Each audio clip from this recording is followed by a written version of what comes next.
You find yourself standing in a room humming with life, yet you feel nothing. The air is thick with the sweet cloying scent of perfume and the metallic temps of expensive wine. Laughter erupts in sharp, percussive bursts, a soundtrack to a film you were never cast in.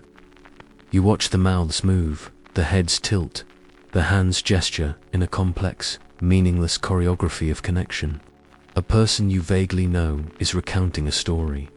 Their face a mask of earnest animation, and the group around them leans in, their eyes wide with performative interest. You see the mechanics of it all, the subtle exchange of social currency, the validation seeking, the careful dance of egos avoiding collision. It's a perfectly constructed human diorama, and you are the silent observer behind the glass. Your mind, meanwhile, is a universe away. It's tracing the fractal patterns of condensation on your glass, contemplating the physics of the sound waves being absorbed by the velvet curtains, or deconstructing the logical fallacies in a political statement you overheard moments ago. A strange sense of dislocation washes over you. You are a ghost at the feast, a scholar in a stadium of roaring fans. The noise of the room isn't just a sound, it's static, an interference pattern disrupting a signal only you can hear, the quiet, insistent hum of your own consciousness. You feel a pull, not of loneliness, but of solitude, a deep, gravitational yearning for the clean, uncluttered space of your own thoughts. And this is where the great, unsettling question begins to form, a dissonant chord in the symphony of your life. We are told, from the moment we can comprehend words, that man is a social animal. Zoon politikon Aristotle called us. Our survival, our happiness, our very sanity is supposedly woven into the fabric of the collective. Belonging is presented as the highest good, the ultimate psychological nutrient. So why does it so often feel like poison to you? Why does the arena of social life, the very place you are supposed to feel most alive, feel like a cage? You have been given a powerful mind, an engine capable of soaring through the cosmos of ideas, of building worlds from logic and imagination. Yet, this very engine seems to sputter and stall in the presence of what should be its most natural fuel: other people. Is there something wrong with you? Is this a flaw in your design? A bug in your personal code that renders you incompatible with the rest of humanity? You see others thrive in this environment. They drink it like oxygen, their energy amplified by the crowd, their sense of self affirmed by every shared glance and hollow laugh. They seem to navigate this world with an effortless grace, while you feel like an astronaut learning to walk on a planet with triple the gravity. Each step a monumental effort. You are exhausted by the performance, by the constant translation of your complex inner world into the simplified, digestible language of small talk. The paradox is agonizing. The more capable your mind becomes, the more it sees the patterns, the structures, the unspoken rules of the social game, and the less it wants to play. It's as if your capacity for deep thought is inversely proportional to your tolerance for superficial connection. Is this the cruel bargain of intellect? To gain clarity, must you sacrifice camaraderie? To see the world as it truly is, must you resign yourself to observing it from a distance? Or could it be something else entirely?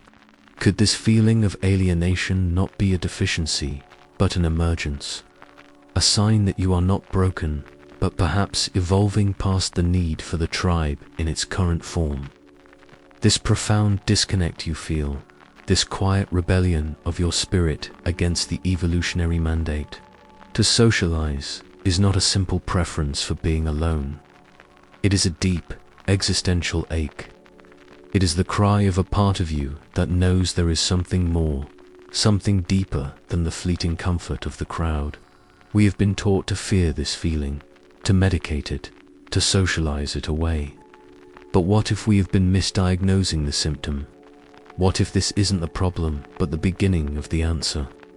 That ache you feel is not a pathology, it is an echo. It is the sound of an ancient programming grinding against the gears of a modern world it was never designed for. The hidden problem is not that you are antisocial, but that you are living in a society that has become fundamentally anti-thought. To understand this chasm, we must look not only at the mind, but at the deep, philosophical and psychological currents that have carved the riverbed of human consciousness for centuries. The great thinkers did not see this retreat from the social world as a failure. They saw it as a necessity, a spiritual imperative for a certain kind of soul. They understood that the crowd, for all its promises of warmth and safety, often demands a terrible price: the surrender of the self. Friedrich Nietzsche, that great cartographer of the soul's highest peaks, wrote that in solitude, the lonely man eats himself. In the crowd, the many eat him. You feel the truth of this in your bones. In the chatter of the social gathering, you feel your thoughts being consumed, your energy siphoned, your individuality flattened into a more palatable, digestible version of you. Nietzsche saw this as the gravity of the herd, pulling all things down to a common level. To create new values, to become who you truly aren't, Bermensch or Overmanu must first ascend. You must climb your mountain, away from the noise of the marketplace, into the sharp, clean air of solitude, where you can finally hear your own voice. This feeling of yours is not social anxiety, it is the vertigo of a soul that knows it is meant to climb. This sentiment is echoed by Arthur Schopenhauer, the master of philosophical pessimism, who gave us the perfect metaphor for the human condition, the porcupine dilemma. Imagine a colony of porcupines huddling together on a cold winter's day.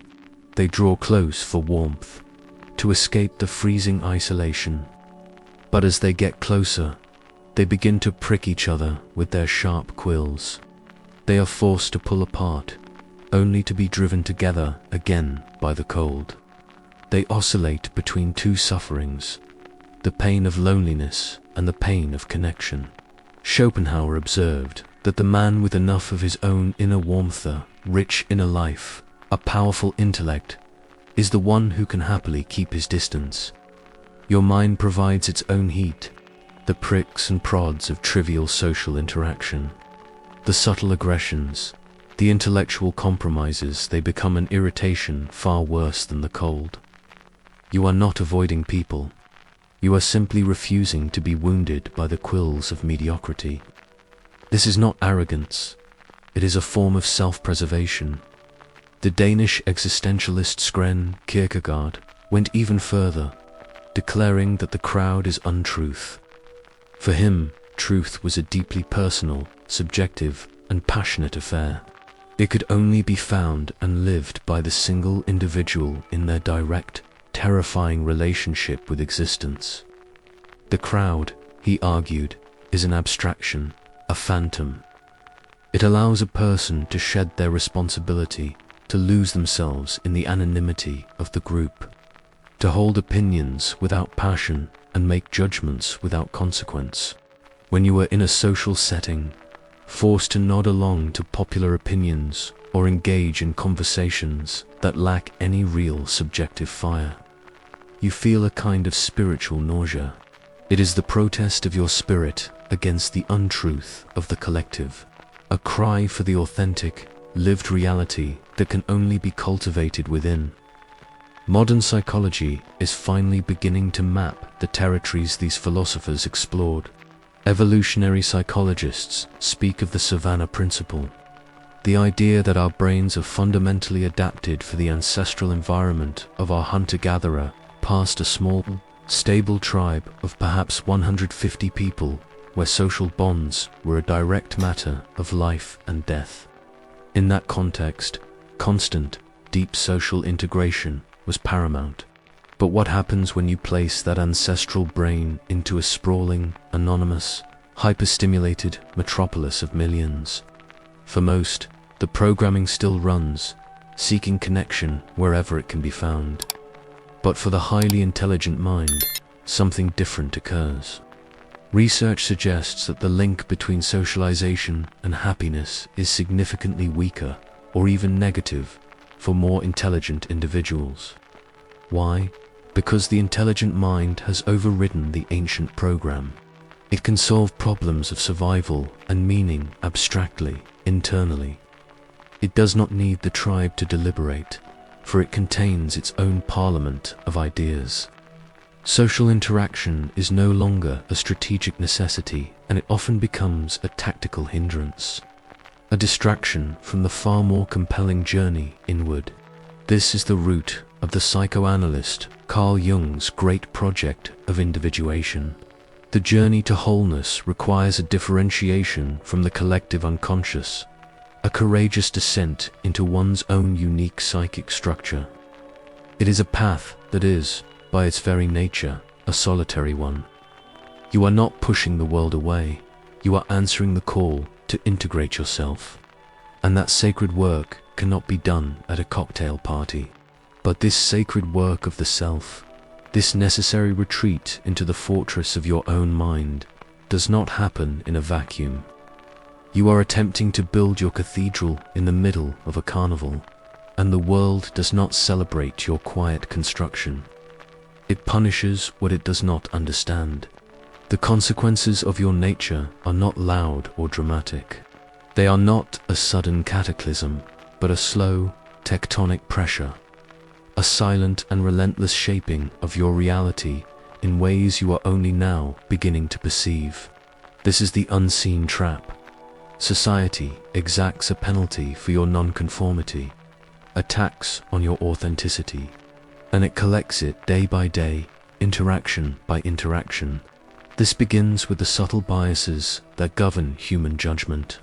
In our culture, we are conditioned by what psychologists call the halo effect, a cognitive shortcut where we allow one positive trait to color our entire perception of a person. And in the modern West, that primary trait is often sociability. The charismatic, backslapping individual is assumed to be more competent, more trustworthy, more intelligent. Their ideas are given more weight, their mistakes are more icily forgiven. You, on the other hand, are subjected to its dark twin. Your quietness is not seen as thoughtfulness. It is interpreted as arrogance. Your need for precision in language is not seen as a respect for truth. It's seen as being difficult or aloof.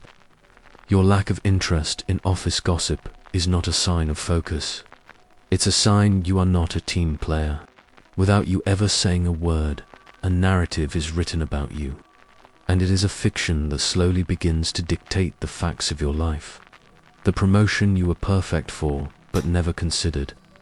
The collaboration that went to someone more personable, the circle of influence that remains just beyond your reach. This external judgment is made infinitely more dangerous by the cultural conditioning that surrounds you. We live under the tyranny of what has been called the extrovert ideal, an invisible belief system that has exalted the man of action over the man of contemplation. Our schools, our workplaces, our public forums are all designed for the person who thinks best while speaking, who processes externally, who thrives on group work. The message, whispered from every corner of society, is that to be valuable is to be visible, and to be quiet is to be invisible. This pressure is immense. It forces you into a state of constant, exhausting performance. You learn to code switch, to put on the mask of sociability. But this performance carries a devastating neurological cost. Your brain, which is optimized for deep, sequential, energy-intensive thought, what Daniel Kahneman would call system to thinking, is forced to operate in the fast, intuitive but superficial mode of social banter. This isn't just tiring. It is a profound depletion of your cognitive resources. The mental energy you spend making small talk at a 2-hour meeting is the same energy you could have used to solve the very problem the meeting was called to address. The social world, for you, is not a source of energy, it is a vampire, slowly draining the lifeblood of your intellect. This conflict silently shapes your entire identity. You exist in a state of perpetual dissonance. The world offers you a specific reward structure, one based on the cheap, fleeting dopamine hits of social validation, a clever comment in a meeting, a like on a social media post, the temporary warmth of being accepted by the group. But your own neurology is wired for a different, deeper reward system. The profound, slow-release satisfaction of achieving insight, of creating something of value, of solving a truly difficult problem. You are a gourmet living in a world of fast food, and when you refuse the empty calories, the world looks at you as if you are starving. The most insidious consequence of all is that, on your worst days, you start to believe it. The constant external pressure becomes an internalized voice of doubt. It whispers that your greatest strength, your analytical, deep-thinking mind, is in fact your greatest liability. It tells you that you are the one who is broken, that your innate need for meaning is a flaw, and that your solitude is not a choice but a condemnation. This is the unseen prison.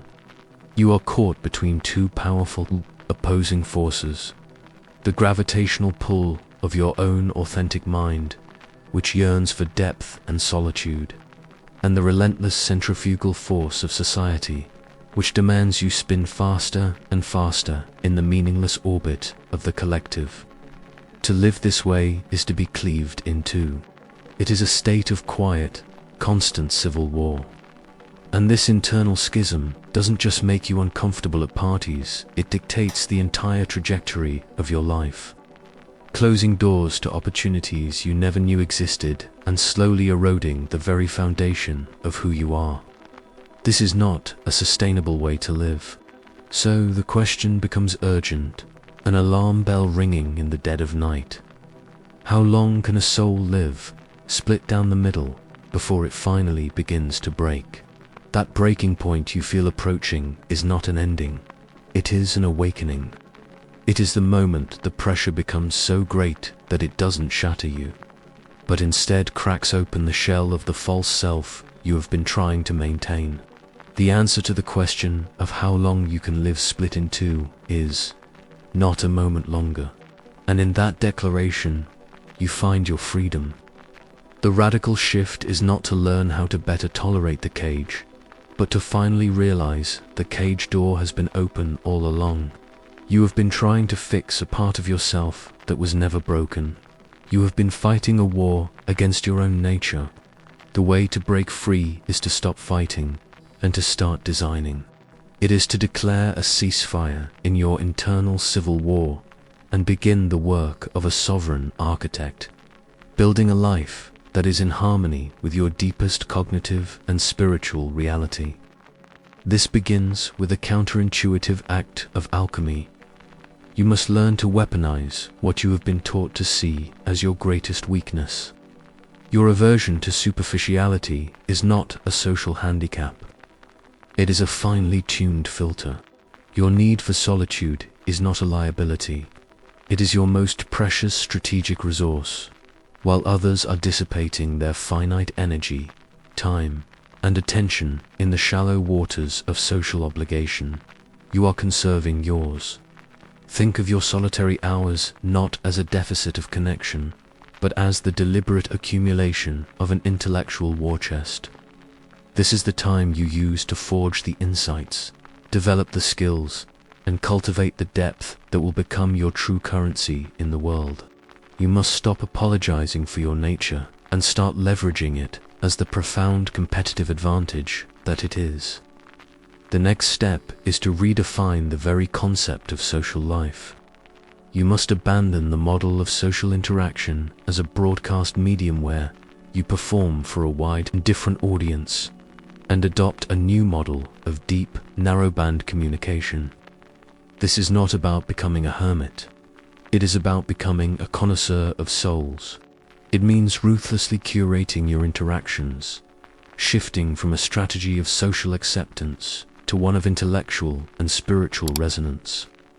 Your goal is no longer to be liked by the many, but to be truly seen by the few.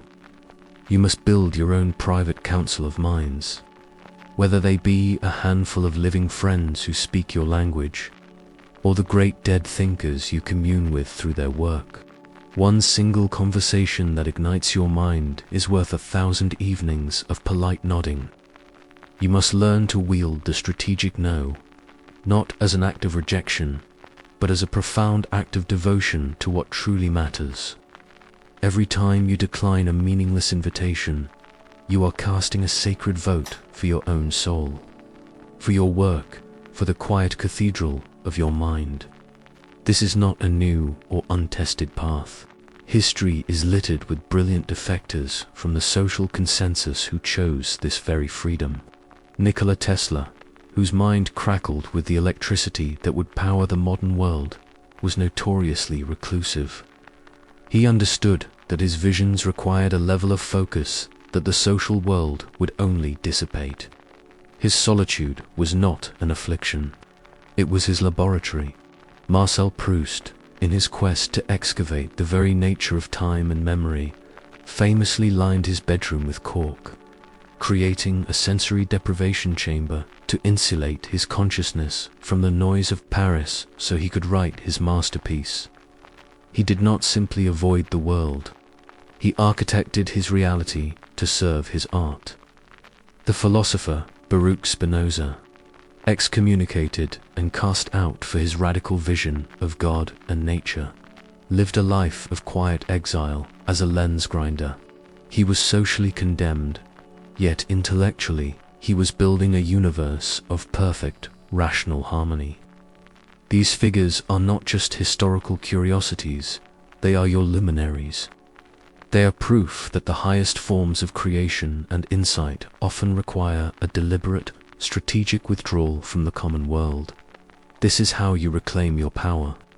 You stop playing a game that is rigged against you, with rules designed to celebrate your weaknesses and penalize your strengths. You are a deep-sea creature that has been trying to learn how to fly. The solution is not to grow wings, but to embrace the ocean.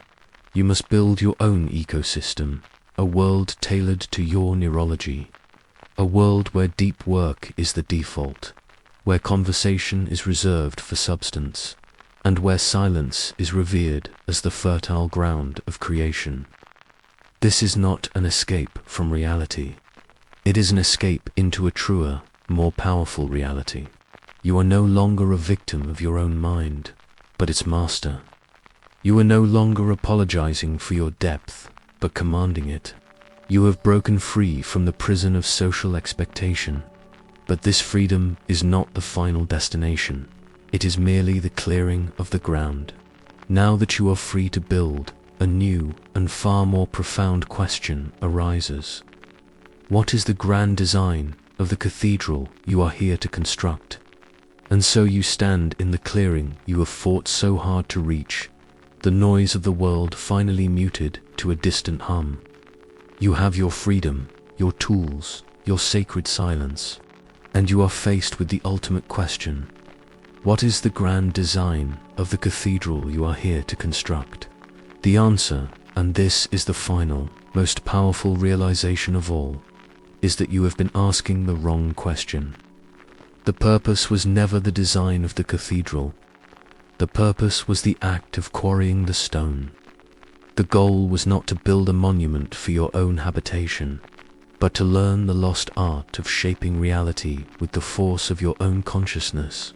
Your journey into the self was never meant to be a one-way trip. The paradigm shift is this. Your withdrawal from society was never a rejection of humanity. It was a retreat for humanity. You have been like an alchemist, locking yourself away in the laboratory, not out of hatred for the world, but out of a burning desire to transmute its leaden, chaotic experiences into gold. The pain, the confusion, the alienation you felt, that was the raw material. Your focused, solitary mind was the alchemical vessel, and the intense, often agonizing pressure of your deep thinking was the fire of transformation. You have not been hiding. You have been incubating. You have been cultivating a garden in the quiet depths of your own being. And the purpose of a garden is not to remain secret, but to one day bear fruit that can feed others. Think of those abandoned places that fascinate the modern minder: forgotten theme park, a city reclaimed by the forest. When the artificial systems of man cease, nature does not simply let the structures rot. It begins a process of rewilding. It weaves itself through the concrete, turning rigid lines into flowing organic forms, creating a new and complex ecosystem that is both beautiful and resilient. Your mind has undergone a similar rewilding by stepping away from the artificial, man-made structures of social performance. You allowed your consciousness to reconnect with something more fundamental, more true. In your solitude, you have cultivated a unique cognitive ecosystem, an inner world of ideas and insights that simply could not have grown in the manicured, sterile lawn of the social consensus. What you mistook for isolation was, in fact, integration with a deeper order of reality. This realization recontextualizes your entire struggle.